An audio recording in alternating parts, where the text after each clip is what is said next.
make your day richer than it was before.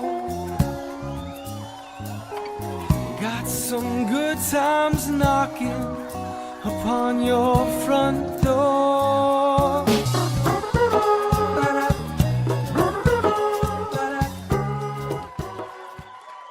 Hi everyone, it's Wednesday, friends. Thanks for joining us. It's Wednesday, and that means there's an all-new episode of Introspection from Grief to Growth, which is a podcast hosted by Amy Lindner-Lesser that I help produce and edit. And I love to share all the work that I'm doing with you because I'm so proud of all the people that I get to work with that are talking about interesting topics, talking to great people. And so here is a clip of this week's introspection. It's available wherever you get your podcasts, including YouTube. And I just saw as we were going live that Amy just went live on her Facebook page. Amy, we're going to have to talk about that. We cannot be competing channels. Just kidding. Take a look at this clip of introspection. Some of our lowest frequencies are the most important, and sometimes we bypass that and we forget. So if you've ever heard of theta healing and working in that slower, lower brainwave state, what that does is help you connect to intuition and open you up, hear your guidance more clearly. And there's some forks that create a binaural beat of roughly 7.83 hertz-ish, give or take. It's called the Schumann resonance, which is also the same electromagnetic field of the earth. So when you create that and you listen to it on either side, you can put it on your body, but you can listen one in one ear, one in the other. You feel more resonant with the earth and the rhythm of the earth, but it also puts you in that sweet spot of being on the cusp of alpha and theta. So between intuition and being able to act on that intuition, as opposed to just being up in the clouds or just in action mode. Introspection is available wherever you get your podcasts. You can go to introspection.com for more information about Amy and her grief coaching. It's introspection with two N's because she used to own an inn. And a little play on words, like make your day richer. Get it? Okay. And if you need help with your podcast, your live streams, send me an email at makeyourdayricher@gmail.com and we can help you out. I want to say hi to all my friends at the Waxhaw Business Association that I met this morning. Thanks for having me. 7:30 in the morning. It's quite early, but they had free coffee, so I showed up. And that's really all that matters. Listen, people pay me in coffee. I'm a pretty easy guy to get along with. Okay, what else do I have to tell you? Let's take a look at views. We started 2025 with 100,000 views. We started this show last June, so we're coming up in a few months on our 1-year anniversary.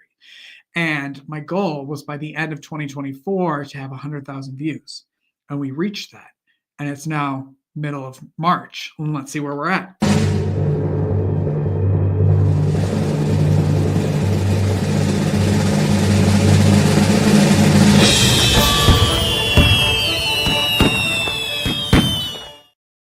$325,499 because we like exact numbers. So the first person watching this show, thank you for getting us to 325,500. We should have you on the show to talk about it and to celebrate you. Now's a good time to just share the show. If you're watching, wherever you're listening, just click that share button and help us get to 326,000 by tomorrow. Would you? Thanks. Okay. What else? I think that's it. Oh, we got approved. I just found out we got approved to live stream or go live on TikTok. And I'm 40, so I don't really know what that means or how to do it. But we're going to figure out how to get this show on TikTok so you can also start watching it on there, hopefully by next week. So fingers crossed, and then we'll be moving right into 2025 and being on TikTok like all the cool kids until it gets taken away. Okay, that's the show. We have a great show today, so I think I should shut up and we should start. My first guest, Dr. Cali Estes' life story reads like a Hollywood movie, overcoming a difficult childhood, battling addiction, building and losing a multi-million-dollar business, and ultimately finding her true calling in helping others. Her journey, including the loss of her late husband to addiction, inspired the powerful book, I Married a Junkie. Today, Dr. Estes leads the largest addiction and mental health education company in the world, impacting tens of thousands of lives. She's a true inspiration and a powerful voice in the fight against addiction. I'm honored to have her with us. Please welcome Dr. Cali Estes. Welcome. Thank you. I'm so excited to be here, and I love this TV thing. I think every host should have this. It's so cool. I feel like I'm in 1950s.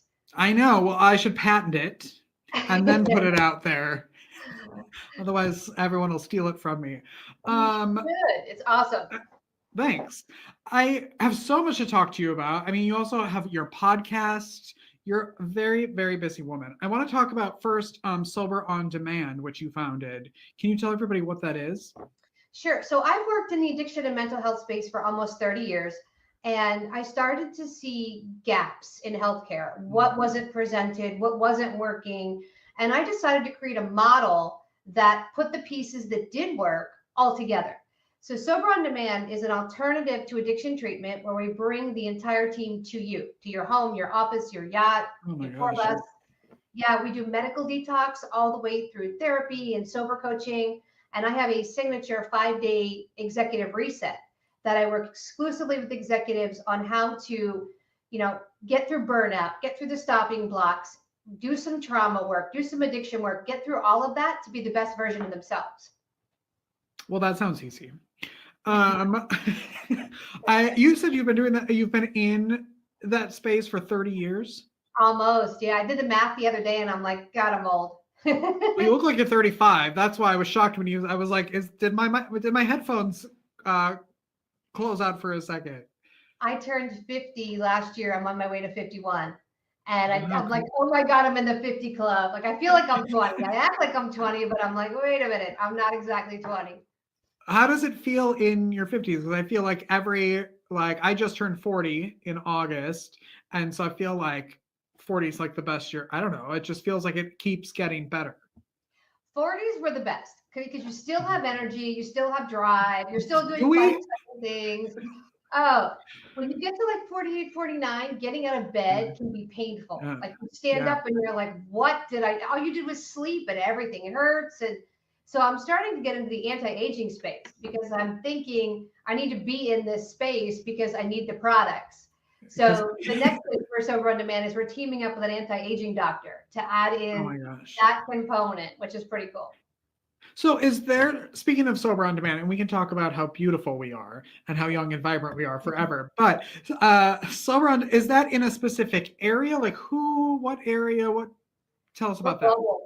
We are global. So we work with everybody anywhere.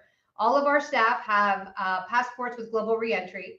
So we can go anywhere at any time. If we get a phone call from somebody who says, hey, I have a work trip and I'm in the US and I'm going to the UK or I'm going to Japan, can you send somebody with me? Within 24 hours, we can pair you with somebody that matches your personality, your goals, all of that stuff, and out you go. Wow. What did you want to be when you grew up, when you were a kid? I'm assuming not this. And what brought you to this? I wanted to be an FBI agent. That's all I ever wanted to do. And when I was in college, I interviewed a female FBI agent. And I said, I'm all excited. This is way before Criminal Minds and the BSU. And she says, what do you want to do? I'm like, I want to work with serial killers. And she looked at me sideways and she went, well, you're female. And right now, that's not going to work. You're going to be basically the best you'll do is undercover narcotics. And I kind of looked at her and went, well, I don't want to do that. And she said, yeah, or fetch coffee for the men. And this is back in the 90s. So I said, okay, that's out. And then I kind of panicked because that's all I wanted to do. And one day I was out with the girls. It was Thursday night, which is ladies' night. And we're all out at the bar and they all go home with a guy. And I always came home by myself. So I come home and I'm sitting on the floor and I'm crying and I'm eating cake with my hands. And there's cake on me and cake on the wall, cake on the dog. And I'm so depressed. And my roommate walks in and she goes, dude, there's something wrong with you. And I went, this is normal. This is what we did growing up. And she goes, that's not right. So I went to the counselor who back then pulled out the DSM and said, well, you're not bulimic because you're not binging and purging, and you're not anorexic because clearly you're not restricting food. And she sent me to the fat doctor. Fat doctor said, okay, well, you're overeating. Let's put you on fen-phen. Fen-phen back then was that big weight loss drug. Yes. So I go on fen-phen. Yeah, I love it. Life's amazing. And then they pull it from the market because killing people. So now I go, what do? So I start seeking what I can take. So I started getting into Rip Fuel, which was Mahawang and Guarana, which is pure caffeine. And Mahawang is like an asthma pump. And then it had other stuff in it too. And I got addicted to it. And then I got addicted to diet pills. And next thing you know, I'm doing speed. And I'm 80 pounds at 5'2", and I think I look fantastic. And everyone is like, you look awful. And I see pictures back then. I'm like, how did someone not like commit me or throw me in rehab or something? But eventually I ended up talking to a friend who said, you got to get off this stuff. And I said, no, I'm good. And I ended up having heart palpitations, ended up in the ER, and I was in Dallas. And the doctor was real nice. And he just said, you really need to stop doing this. And I'm from Philadelphia. That message went right over my head. The next time I'm in the ER, I'm in Philadelphia. And I had a Yankee doctor who dropped the F-bomb and basically put up 2 x-rays of my heart and said, you're going to effing die. And I just went, oh, okay, this is serious. This is real. And he gave me a pamphlet for NA and a pamphlet for OA. And I went to both. I went to OA and I was like, well, this really wasn't me. But NA had sugar, NA had caffeine, and NA had cigarettes, my favorite things back then. 23, you're doing it all. Yeah. And that didn't help. So a friend of mine dragged me to a yoga class and she said, you're going to do yoga. Now here I am. I can't touch my toes, complaining for an hour and a half. It's too hot. I'm too tired. I can't do this. And finally she looked at me and she said, shut up and just do it. And afterwards, the instructor came over and he said, listen, I'm in recovery for alcohol. And I just, oh, okay. And he said, I'm going to teach you how to get sober on a yoga mat. And he did.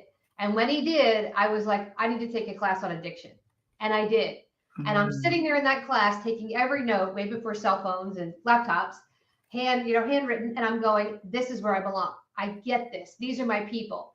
So I did my internship at a prison, and my mentor was ex-CIA. And he taught me body language. And when he did, it all clicked. Because now I have the skills, the knowledge, the tools, but I also have the background. This is what I understood because I lived it. And it just made me really good at it. And I thought, okay, well, there's my career. There's where I'm going. Whether I want to or not, there's where I'm going. Yes, it was right in front of you, right? Like just handed to you, sort of. Yep. So that's also a good topic of when people think of addiction. It's drugs, it's alcohol. What types of addictions do you work with? We work with everything. So we see food, we see Amazon Prime, shopping, hoarding. We see sex addiction, porn addiction, gaming, gambling, tech addiction. I mean, everybody's addicted to this. When I say put this down, they're, oh, I can't. Everything's here. Well, you're addicted to it. You're no longer having good relationships at dinner because you're both doing this. Yeah. And then you're going to a family therapist for counseling because your relationship is awful, when it's really not the relationship. It's the fact that you have this phone that you can't put down for whatever reason. I'm sure it's different, obviously, for each person, each addiction, but like, what are, like when you think about the phone, you're like, well, everybody, I'm just scrolling. What are some signs, some things to be aware of in yourself or maybe other people that you love that are like, wait, we should check on that? So with tech addiction, if you wake up and the first thing you do is grab your phone and check Facebook and check TikTok and check email and check Instagram, you have a problem right there. Unless you are doing it for work. And I don't mean social media influencer. I mean actual job, because I don't consider that a job, because at some point you're going to be passe and someone is going to outrank you on that. But that's an addiction. If you obsess over when can I get ice cream? When can I have pizza? Or plan your day around fast food and eating, you might have a food problem. If you're on that Amazon Prime trying to catch a deal, ordering stuff, returning, ordering, returning, or going to the store and buying a whole bunch of stuff and returning it with the tags on, you have a shopping problem. So these are things people don't think about. Drugs and alcohol is easy. If you drink too much, you're going to start missing work. You're going to get a DUI. You're going to get a car crash. Same thing with drugs and alcohol. Same things with drugs. You're going to start missing things. But Amazon Prime or tech addiction, you're not missing things, but you're taking it with you. So that phone goes with you where you go. What is the best way if people have questions or want to connect with you about that? What is the best way to do that? So soberondemand.com is the easiest. They can call us at 1-800-706-0318 if they want. We're also at the Addictions Academy if they want to learn how to become a coach or a therapist. We have a whole training program for that too. Oh, wow. How many people do you have on like? Nationwide, we have about 1,000 different contractors that work for us. Globally, 1,000 different contractors. And then in terms of clients, we have clients across the gamut. We have clients that do phone coaching, clients that do in person, that travel, that want us to come to them. Just depends on the client. Wow. We're going to switch to your book. I could talk to you for like 4 hours, but when we get to Joe Rogan status and we can have these conversations forever and people watch. Your book is called I Married a Junkie, which is sort of self-explanatory. Did you meet your husband? When did you meet him in your addiction story? So I was sober. I've been sober since I was 23. And I met him when I was 34 and he was 38. He was sober. His drug of choice was cocaine. He was a touring rock and roll drummer. So cocaine was the drug of choice, to keep you up and moving. And about 6 years into the marriage, he tried an oxy, which turned into Roxy, which turned into heroin, which turned into fentanyl. And out of 14 cars we've owned, he crashed all but one, which is my Jeep Wrangler that I have. He even crashed our Hellcat. And multiple DUIs, 5 overdoses.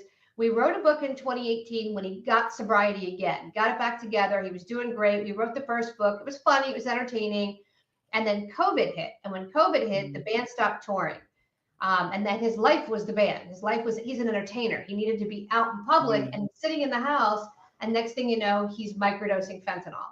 And he ended up in the ICU. His artery burst from a gallstone. And 1% of the population survives it. He did.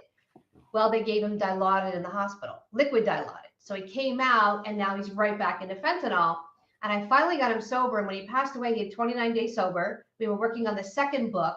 So the second book, I Married a Junkie, the final chapter, his chapters are his chapters. He wrote them. And then I had 2 of his bandmates help me finish the book. But he passed away sober.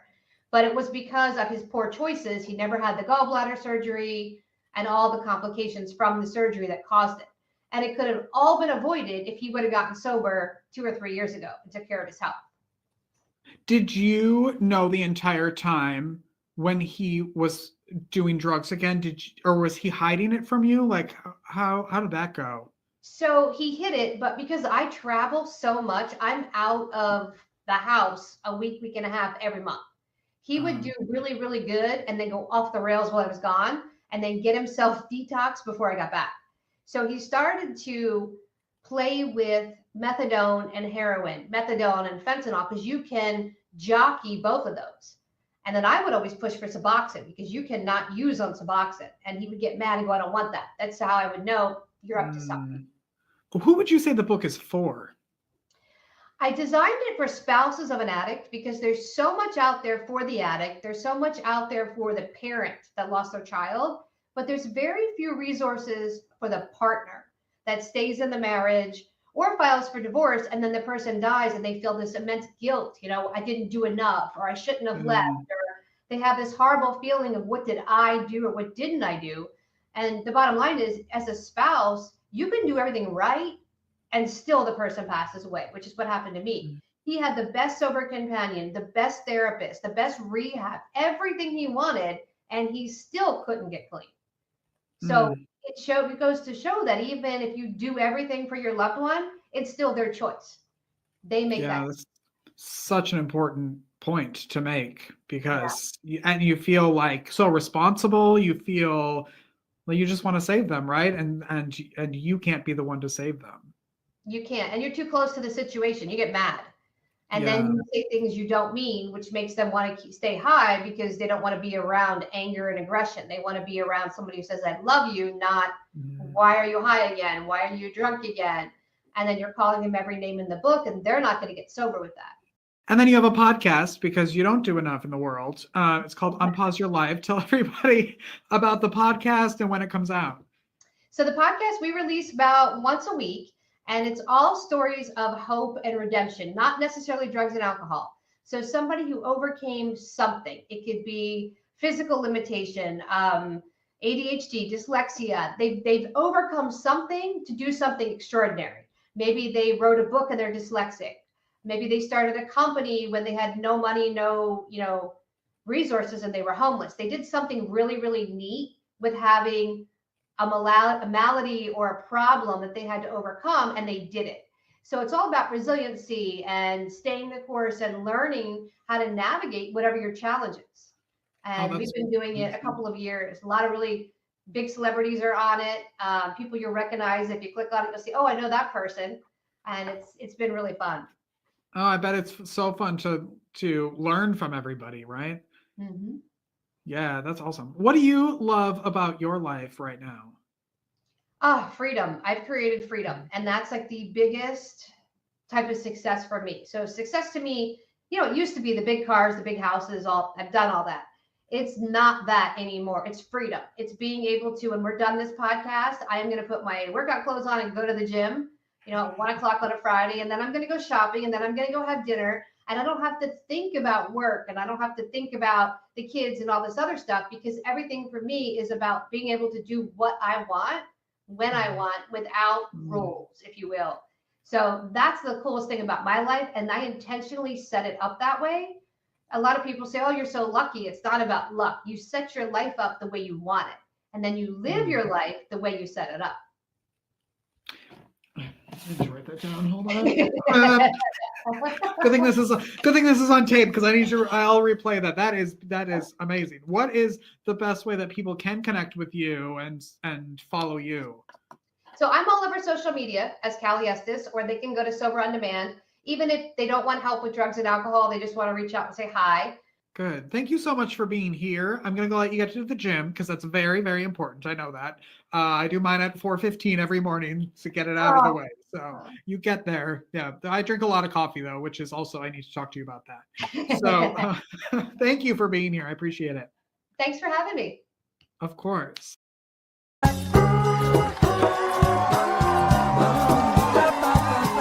Life is difficult. Are you feeling overwhelmed or like you could use a little support for your mental well-being? Visit the Help Hub.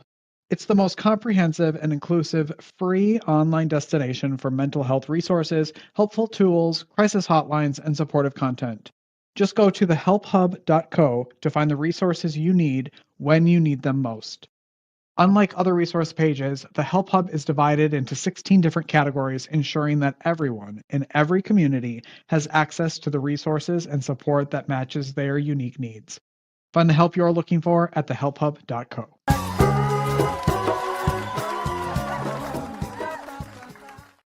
Welcome back, everyone. My next guest has had an incredible journey through the worlds of art and law, and now she's bringing those unique perspectives to her writing. Stephanie Cotsirilos has spent time on and off Broadway before becoming a lawyer, and now she uses both her artistic sensibility and her legal understanding of the human story to craft compelling narratives about family, identity, and the resilience of the human spirit. Please welcome Stephanie Cotsirilos. Good morning. Good morning, Richard. How are you doing? I'm fantastic. How are you? I'm well, and I want to congratulate you on your show. I've been watching, of course, with Dr. Estes. Wow. Just terrific. You're terrific. She's terrific. It's been wonderful. You're terrific, and that's why you're here, because I wouldn't have anybody on here who isn't terrific. So I thank you for being here. Well, it's a pleasure. And I have to tell you, I'm struck. First of all, let me just respond to your ad for Help Hub. I love your focus. I love your focus on helping people. I'm learning about you, and I'm really liking what I'm seeing, Richard. Congratulations again. And there are so many overlaps with your conversation with Dr. Estes. I had to laugh a little bit when you both were talking about your ages, because I am considerably older than both of you. And I'm here to tell you it can get better. Yeah, there's stuff that doesn't, but that's true no matter what. Yeah. You are just getting started from where I sit. Okay? Go for it. I mean, that's really what it feels like. I was saying, like, I am not afraid of getting older, because I feel like I would never want to be 20 again, ever. Yeah, right. Like, that was a lot of work. And I just feel like, I don't know, I see people like that are just in like like having the best time of their lives as we're getting older. And you don't realize that when you're younger, because you have that in your head, you have that like description of what you think old is going to be like. Yeah. And it's sitting in a chair, not knowing what's happening. And it's not. Yeah, forget about it. I mean, Yeah. look, there's also a lot of luck involved. I just need to acknowledge my gratitude that I am able to continue doing whatever it is that I'm doing, because it isn't always given to you that that's the case. You asked Dr. Estes what she loves about her life right now, so forgive me if I'm co-opting your ending question, but you take it. You can be the first question. Go for it. Okay, what the hey? It's actually the time I've been given. That's what I love about my life. I just feel it as a gift every single day. And so my question is, what are you going to do with it? And I'm doing whatever I can. Mostly writing is where I've ended up, as you suggested in your introduction. But We'll start with that. Let's start with your novella. I have a question of what is a novella, and then I want to hear about what the actual novella is about. Okay, sure. A novella is a slim novel. There are in the publishing industry word count, as they put it, guidelines. If your manuscript starts at least 40,000 words and goes up to 100,000 words, it falls into novel category. If it's, let's say, 20,000 to 40,000 words, it's called a novella, and that's my book. They used to be quite fashionable, Richard. Heart of Darkness was a novella. Goodbye Columbus, which was published along with stories in the same vein, was a novella. It's not as popular a form nowadays as it used to be, but I felt that this story was complete at that length, and you can get through it in 2 sittings if you want to. I want you to feel compelled to move forward with it. And so that's what a novella is. Slim novel, I'd call it. Yeah. And tell everybody about yours. Well, mine is based on a lot of the Greek people who came before me. And Dr. Estes talked about her podcast, for example, dealing with people who have overcome things. And one of the drivers in my book is an elder Greek woman who has come from Greece to help a family in the United States, help them bring up their children because the mother is quite ill. That's parallel to the life I actually led. I knew a woman like this who came to my home. And in that book, the issue of immigration and literacy and what women had to overcome in their villages is very, very germane to the book. So let me tell you what the book is about, and then I'll tell you about the themes. This Greek woman comes to the United States to help bring up a family and changes the life of one of the little boys as he becomes a criminal defense attorney, and he learns from her what it really means to think about injustice. During the course of the novel, what happens is that this guy, when he becomes an adult, has a daughter who says, "Dad, how can you defend these people accused of criminal wrongdoing?" And he has to answer her. And what he does is he goes back to some letters that the woman who raised him wrote to her daughter, her posthumous letters, this old Greek gal who raised him. And he finds out more than he ever expected about what she went through during the Greek Civil War, what she did during that time. And I won't tell you because you got to read the book to find out. And he thinks he's a pretty hardened, I won't say hardened, that's not fair. He's a pretty experienced criminal defense attorney. And he begins to understand even more deeply that there's a human story underneath the justice and injustice that we try so hard to deal with through the law. And at the end of the day, there's something about love and loyalty that actually transcends all of that. And that's what he realizes about the woman who helped bring him up. So, Okay, so I have a question. You must be so good and love the written word, because as you're describing this book, it sounds like this could go on for a series of books, that it could be turned into a movie. And so what was that like to write such a detailed story with so many different layers in a novella? wow, what a good question. I found out while writing this, Richard, that I don't like to go on and on and on. I don't know why, but at least on the page. I found that employing two narrators, the lawyer who got brought up to be a criminal defense lawyer, and the Greek woman who brought him up, she's long since dead, but you're hearing her posthumously through her letters. Having those people narrate the thing somehow telescoped it and focused it. You hear him saying, I got to read these letters because I need to know what she really meant. And then you hear her in a letter, which cannot go on for 100 pages. Okay? Mm-hmm. Her letters right now, me to you, her to her daughter in her case. And P.S., Richard, I'm writing it, big challenge for me. I wrote it as though she had been translated from the Greek into English, because she was not an English speaker. She was a Greek speaker. I was, by the way, my first language was Greek as well, as a child. So I'm writing this in a very truncated form, and it's been translated. So it can't be flowery in English. It's got to be translated. And I don't know if this is making sense to you, but the voices of these two people demanded I get to the point. Mm-hmm. He had to read her letters overnight. He had 8 hours to read those letters and decide what to tell his teenage daughter. And she had to tell her daughter in those letters what was going on in her life in 2 pages.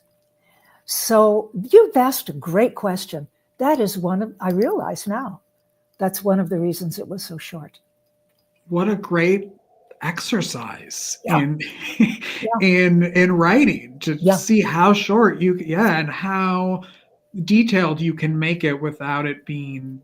I love that. What made you decide to write the book? Yeah, great question too. Now I hope you won't think I'm in need of some mental health services. But, I have resources, so you're okay. Thank you. I know it's Hub, whatever that is. Yes, Help Hub. I heard my narrator's voices in my head. I heard somebody who is very close to me anyway. I just heard a lawyer's voice, kind of like that, talking about injustices that he had worked on. It doesn't hurt at all that both of my brothers are criminal defense lawyers, as my late father was, and one of my brothers defends death penalty cases because he thinks the death penalty is discriminatory and wrong. I happen to agree with him. I don't know what your viewers think, but my brother who does that work was in my head. And I've seen him in action, and I've seen which lives he has saved that way. So I heard him. And then I heard her voice. And I heard it, I can't even say whether I quite heard it in Greek or English. I think it was in that accented English that all the women in my family used, And, Stephanie, they would talk to me in their accented Greek, and they were so big on assimilation. Richard, it was like so many striving families. My Greek American family really wanted to be American and were.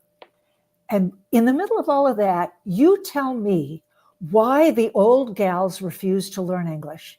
Help me out here, because I don't get it still. But they wanted us to succeed. And very briefly, I will tell you that one of the obstacles that got overcome in my family was illiteracy. I hate even using the word because it carries such negative connotations. But one of these women who were operative in my life and whose voices I heard in my head to start this book was my paternal grandmother, who died unable to read or write in any language on the planet. Mm. Why was that the case? Yeah. When she was a little girl in Greece, the family story goes that she had a book in front of her as a little girl, and her father said, "What are you doing with that?"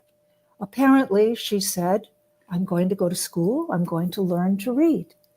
And the report is that he told her, "No, you're not. You are never doing that." And he took the book away from her. The story goes that he might have ripped it up, whatever. She never went to school. She never learned. And she took my father aside when he was a young man, and she said, "You're going to college. You are not going into the family fruit import business. Do you hear me? You're going to college." And all of her kids went to college. That has to, I mean, you've had so many different careers and been able to tap into your creative side, all of these different sides of you. That has to feel so amazing to be able to stretch all of those muscles when you know that is a backstory of your family. Well, you put it so nicely. Thank you.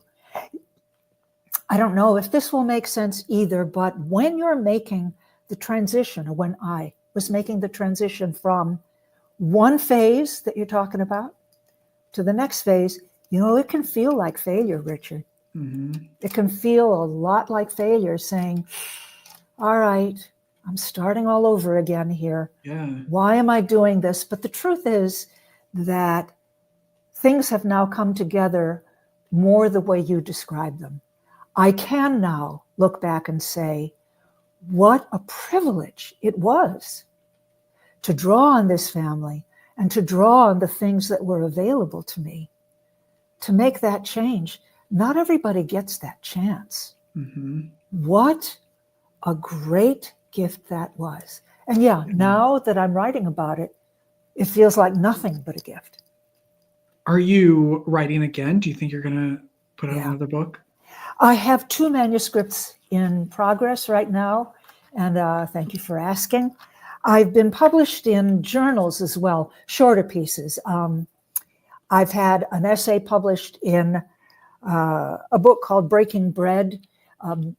They are essays from New England authors on family, hunger, and food. And all the proceeds go to an organic food farm here in Maine, by the way, that supplies food to food insecure folks. I write essays and short stories. They are published in journals. One of them is coming out in the Sewanee Review soon. And I've been in McSweeney's and Narrative Magazine and other places. The novel manuscript that I've completed, that is currently on submission some places, is actually about the death penalty. Another comedy, right? Another light. We like to keep it light here. We like to keep it light. Yeah, let's keep it entertaining, right? But it's about. I'm going to connect this to Cali Estes's perception that there are people connected with hard issues, as in addiction, who don't get the focus sometimes. And what she mentioned was the spouse of people who suffer addiction. Mm-hmm. My book is about 3 people who get drawn into the death penalty in America because an execution is pending. And each one of them decides in his or her own way, I'm not going to be complicit in this one. I won't do this. Mm-hmm. And one of them happens to be a death row prison guard. And it's about their personal interior journey and how they get through this thing to facing who they want to be in this society. Wow. Yeah. I hope you come back whenever anything's, Thank you. whether you're sending out a newsletter, whatever you're a book, whatever you're doing, I want you to come back and tell me about it because you're Oh, fantastic. lovely. I will. I promise. As a theater major in college who quickly realized I should not be on stage memorizing lines and want to talk, it was very quickly that I learned I should, this is not a good plan for me. You spent so much time on and off Broadway in the creative arts. How do you now fill that part of you? Like, what's the last creative thing you did? Well, I feel as though my commitment to the page is my creative and artistic commitment. I still love music. I don't sing as much anymore, but I try to draw on those things when I'm addressing the written word.